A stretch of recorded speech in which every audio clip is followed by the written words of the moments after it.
ازيكم عاملين ايه النهارده؟ ميعاد الجزء الخامس من السلسله بتاعتنا المثيره هاري بوتر. بس لو مشفتوش باقي الاجزاء روحوا شوفوها على طول عشان تعرفوا تسلسل الاحداث ماشي ازاي. وطبعا لو عجبكم الفيلم بتاعنا ادعموني باشتراك وشير ولايك، وما تنسوش تفعلوا زر الجرس عشان كل جديد بنزله يوصل لكم على طول. ويلا بينا نبدا فيلمنا. طبعا بيخلص الجزء اللي فات لما بنعرف كلنا ان فولدمورت رجع من تاني وسيدريك صاحب هاري اتقتل، ففضل ابننا هاري من ساعتها قاعد مهموم وزعلان زعل جامد طول الوقت بسبب اللي حصل، لان كل اللي حصل ده ما كانش حاجه بسيطه وسهله ان حد يستحملها. وكان قاعد ساعتها عند جوز خالته من تاني، وفي وقت هاري ما كان قاعد لوحده وفي حاله جه ابن خالته التنح ده ينكشه، فاتخانق هاري معاه. وفجاه هو بيتخانق معاه الجو بيقلب مره واحده وبيغيم جامد جدا، طلعوا يجروا هما الاتنين وراحوا استخبوا في مكان عامل شبه النفق كده بالظبط. وهناك لما دخلوا اتفاجئوا بديمنتورز موجوده هناك كانت عايزه تاخد روح هاري هو وابن خالته، بس هاري عرف انه يتخلص منهم كلهم. وبعدها بتيجي جارتهم مدام فيج واخدت هاري والتنح بتاعنا رجعتهم البيت تاني، وبتقول لهاري انه ما يقلقش لان ديمبلدور وصاني اخلي بالي منك وافضل مركزه معاك وبصالك 24 ساعه فما تقلقش. فلما دخلوا البيت جرى ابن خالته التنح ده على ابوه وامه، وكانوا ابوه وامه متعصبين جدا على هاري بسبب ابنهم اللي كانت حالته وحشه جدا بسبب وحوش الديمنتورز. في رساله جت لهاري من وزاره السحر بتقول له انه مطرود من المدرسه عشان يستعمل السحر بره المدرسه، بالرغم من انه بيكون عارف ان ده شيء ممنوع. فبعدها بياخد فيرنل اللي هو جوز خالته ومراته وابنه التنح وبيروحوا للمستشفى عشان يكشفوا عليه. اما ابننا بيطلع اوضته وفضل قاعد زعلان جامد بين كل اللي بيحصل له ده، لان مدرسه هوجرتس بالنسبه له كانت هي بيته الوحيد. وفجاه وهو قاعد في امان الله كده بيلاقي جماعه داخله عليه من باب الاوضه، وكانوا جايين كلهم من المدرسه بقياده البروفيسور أليستر مودي. وفهم منهم هاري ان قرار طرده ده اجلوه لغايه ما يسمعوا الشهاده بتاعته وبرده يديله فرصه يدافع بيها عن نفسه. فبياخدوه الكل معاهم وبيروحوا بيه على بيت سيريوس بلاك اللي هو ابوه الروحي. واول ما بيوصل هاري هناك ودخل لهم بيشوف ناس كتير متجمعه زي اهل رون صاحبه وسيريوس وكمان بروفيسور سناب، وكان موجود برضو لوبن. فبيسيبهم هاري وبيطلع فوق عشان الاجتماع ده بيكون سري جدا. ولما طلع فوق بيشوف صحابه الاثنين رون وهيرموني، فسلموا كلهم على بعض. فبتقول له هيرموني ان البيت ده دلوقتي ما بقاش بتاع سيريوس بس، لانه اتبرع بيه وعطى البيت لجماعه ديمبلدور، والجماعه دي اتكونت من بعد ما ظهر فولدمورت من تاني على طول عشان يفكروا ويخططوا لو اي حاجه حصلت ويعرفوا يتصدوا ليه على طول. فبيجي جورج وفريدي وبيقولوا لهم ان في طريقه حلوه عشان نعرف الاجتماع ده يقولوا فيه ايه بسهوله. فبينزلوا حاجه كده عامله شبه الودان الكبيره بيعرفوا يسمعوا منها كل حاجه، بس اصلا ما لحقوش لان في قطه تنحى وغلسه جت اخدت الودن دي وراحت اكلاها ومشيت. وبعد شويه بيخلص الاجتماع وبينزلوا كلهم وبيعرف هاري منهم ان في شويه مشاكل، واولهم ان الوزاره مش مستوعبه ولا حتى مصدقه ان فولدمورت رجع من تاني وانه اصلا حي. وده عشان هم بيكونوا خايفين يصدقوا الكلام ده لان اصلا اخر مره ظهر فيها فولدمورت دمر كل حاجه وخلص على كله من حواليه. وكمان الوزير فودج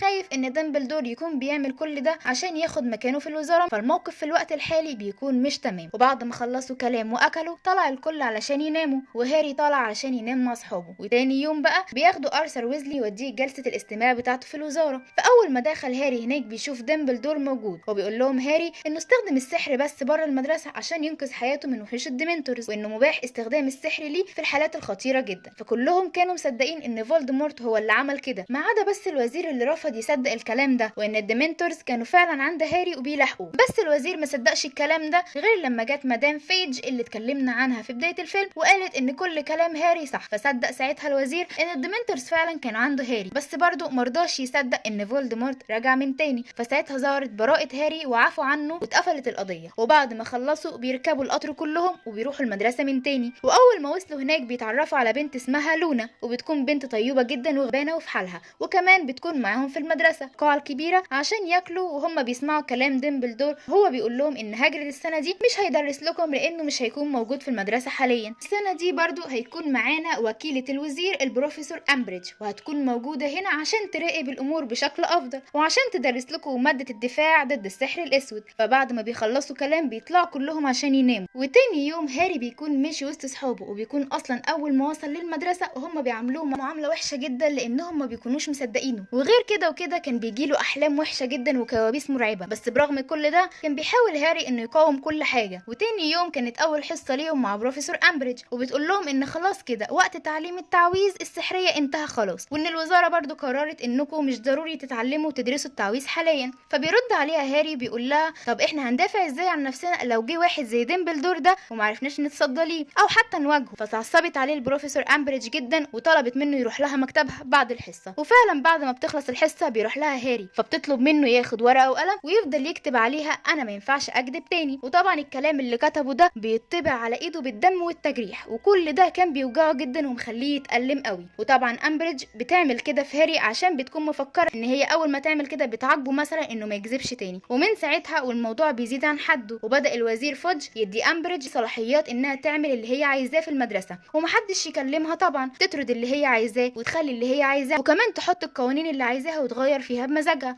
وتعاقب برضه اللي هي عايزاه اللي هو سكتنا له ودخل بحماره ولا ايه يا تيتا امبريدج. وطبعا بتكون كل الصلاحيات دي عطيها لها الوزير عشان خايف من دمبلدور ياخد مكانه في الوزاره. بس كان في الوقت ده دمبلدور كان مختفي، واول ما كان بيظهر وبيشوفه هاري كان بيتهرب منه، وده هنعرفه قدام في الفيلم. كمان اول ما هاري ورون وهيرموني لقوا ان تيتا امبريدج تتحكم في المدرسه على مزاجها ومحدش عارف يمنعها، وغير كده كمان محدش مصدق ان فولدمورت راجع من تاني، فمحدش بيستعد لاي حاجه اصلا ولا بياخدوا اي حذر منه. فبيجمعوا هاري ورون وهيرموني شويه من الطلبه في اوضه كده، وبتقول لهم هيرموني اننا عايزين نعمل جيش يكون صغير كده نتعلم فيه ازاي نحارب بالسحر الاسود عشان نكون جاهزين ومستعدين لو فولدمورت جه وهاجمنا. فطبعا كلهم بيوافقوا على ده وبداوا يتعلموا فعلا. بس بالصدفه ونيفل صاحب هاري ماشي كده بيشوف مكان سري في المدرسه، المكان ده بيظهر بس للي محتاجه، فبيلاقي هاري ان ده مكان مناسب جدا عشان يتدربوا فيه من غير ما حد يلاحظ ده. وفعلا بداوا يتمرنوا ويتدربوا كويس على ممارسه السحر، وبدا كمان هاري يدربهم لان هو اكتر واحد واجه فولدمورت قبل كده وحاربه. ولما بدات اجازه راس السنه كل واحد رجع لاهله من تاني، فاضطروا يوقفوا دروس شويه لغايه ما يتجمعوا تاني سوا. وبعد كده هاري بينام الليله دي مع اصحابه، بس لما كان نايم بيحلم ان تعبان عمال يموت في ارثر ويزلي في وزاره السحر بالليل. فبيقوم هاري بسرعه وبيروح لماجوناجل وبيحكي لها اللي شاف، فبتاخده بسرعه طبعا لدمبلدور واللي كان برضه لسه بيتجاهل وبيتهرب من هاري بشكل مريب وغريب. بس بيعرف فعلا ان التعبان بتاع فولدمورت هاجم ارثر ويزلي كان فعلا هيموته، بس لحقوه بفضل هاري. فبيجي بعدها سناب وبيطلب منه دمبلدور ان يبدا حالا يدرب هاري علشان كده خلاص مفيش وقت. فبياخد سناب هاري وبيقعده معاه وبيقول له ان فولدمورت لما حاول يموتك وانت صغير نقل جزء من طاقته ليك، وغير كده كمان ان في رابط بيربط بينك وبينه بيخليه يعرف يوصل لدماغك، وده معناه بقى انك محتاج تتدرب يا باشا كويس عشان تعرف تمنعه انه يتحكم فيك. وفعلا بدا سناب يدربه بانه يعمل تعويذه تخليه يتحكم في دماغ هاري، والمفروض ان هاري يقاوم التاثير ده. وتاني يوم بيعرف هاري ان هاجريد رجع للمدرسه تاني، فبيروحوا له هو ورون وهيرموني. فلما وصل عنده بيقول لهم ان دمبلدور بعته عشان يعمل اتفاق مع العمالقه عشان يحاربوا معاه فولدمورت لو جه. وبيقول لهم كمان ان فولدمورت بتزيد قوته يوم عن يوم، وده طبعا بيكون حقيقي لان الوقت اللي كانوا بيقولوا فيه الكلام دوت كان فولدمورت محرر 10 مساجين من سجن اسكابان، ومن ضمنهم واحده اسمها بلاتريكس لاسترينج، ودي بتكون اقوى اتباع فولدمورت. وطبعا اول ما عرفت الوزاره الخبر ده لبست المصيبه دي في سيريوس بلاك لانه كان هربان من الجزء الثالث في الفيلم لدلوقتي. وبعد كده تخلص الاجازه ورجعوا كلهم يتمرنوا على السحر بقوه لغايه ما مستواهم كلهم اتحسن جدا وبقى افضل من البدايه. بس ازاي فرحتهم تكمل وتيتا امبريدج موجوده لانها اكتشفت مكانهم، وبعد ما مسكتهم بلغت الوزير بالكلام ده. فالوزير اول ما عرف طبعا كان عايز يحبس دمبلدور لان الطلاب وهم بيتدربوا كانوا مسميين نفسهم جيش دمبلدور. فجت العنقاء بتاعه دمبلدور بسرعه وهرب بيها من المكان كله. وساعتها بقى حصلت الكارثه الاكبر، وهي ان الوزير عطى لامبريدج صلاحيات اكتر في المدرسه، وهي اللي بتكون متحكمه في كل حاجه حرفيا، وكمان عينها مكان دمبلدور. والموضوع كمان ما وقفش لغايه كده، لا